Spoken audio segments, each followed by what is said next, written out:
सध्या कडाक्याचा उन्हाळा सुरू आहे.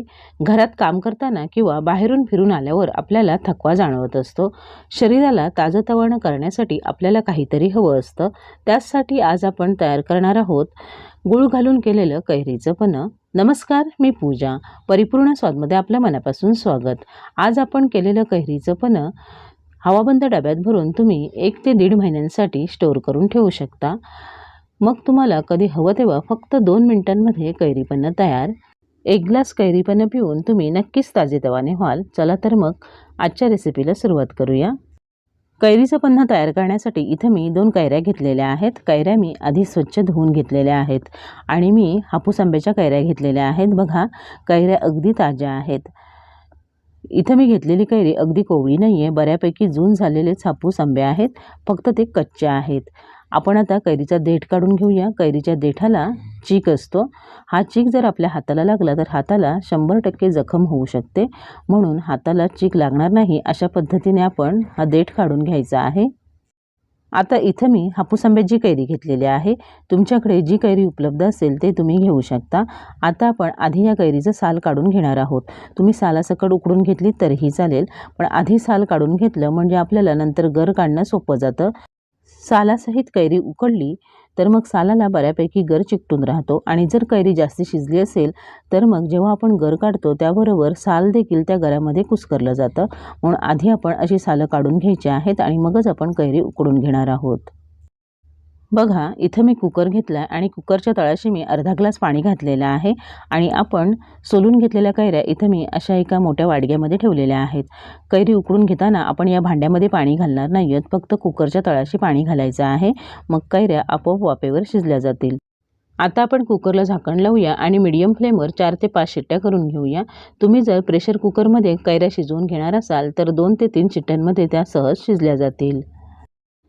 आपण शिजवून घेतलेल्या कैऱ्या पूर्णपणे गार झालेल्या आहेत.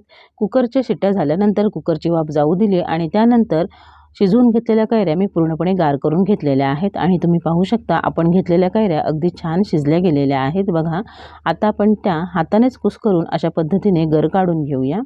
सगळा गर काढून घ्यायचा आहे, जितका निघेल तितका, आणि त्यानंतर कोळीचा देखील आपण शक्य तितका गर काढून घ्यायचा आहे.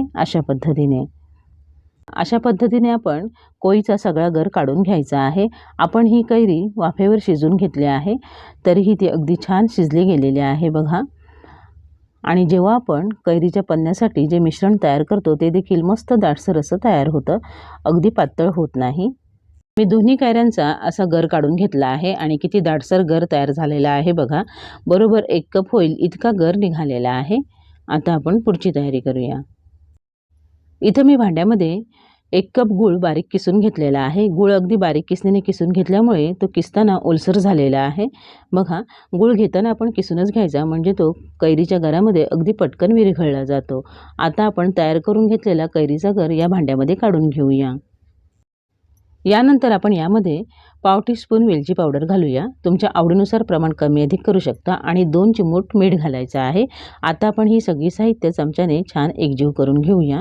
इथं आपण 1 कप कैरीच्या गरासाठी 1 कप गूळ हे प्रमाण घेतलेलं आहे. हापूस आंब्याची कैरी थोडीशी आंबटच असते, म्हणून मी गुळाचं आणि कैरीच्या गराचं प्रमाण अगदी समान ठेवलेलं आहे. बघा, जसं आपण यामध्ये गूळ आणि कैरीचं गर मिक्स करत जाऊ तसं हे मिश्रण थोडंसं सैलसर होतं, पण आता जरी तुम्हाला हे सैलसर दिसत असेल तरीही पुन्हा थोड्या वेळाने ते हवं तसं घट्ट होतं. बघा, इथे मी गूळ आणि कैरीचा गर अगदी व्यवस्थित मिक्स करून घेतलेला आहे. आता आपल्याला हे मिश्रण गाळून घ्यायचं आहे. इथं मी एक भांडं घेतलं आहे आणि त्यावर मी अशी ज्यूस गाळायची गाळणी ठेवलेली आहे आणि त्यामध्ये आपण तयार पन्ह्याचं मिश्रण काढून घेऊया आणि अशा पद्धतीने गाळून घेऊया, म्हणजे जर कैरीमध्ये जर कुठे धागे असतील तर ते गाळले जातील आणि गुळातला कचरा देखील गाळला जाईल आणि आपल्याला कैरी पाण्यासाठी लागणारं मिश्रण अगदी स्मूथ मिळेल. अशा पद्धतीने आपण तयार केलेलं सगळं मिश्रण गाळून घेऊया. तुम्हाला हवं तर हे तयार मिश्रण तुम्ही मिक्सरमध्ये फिरवून घेऊ शकता. बघा, कैरी पाण्यासाठी लागणारं मिश्रण तयार आहे. आपण हे गाळून घेतलं होतं, त्यामुळे ते अगदी स्मूथ तयार झालेलं आहे.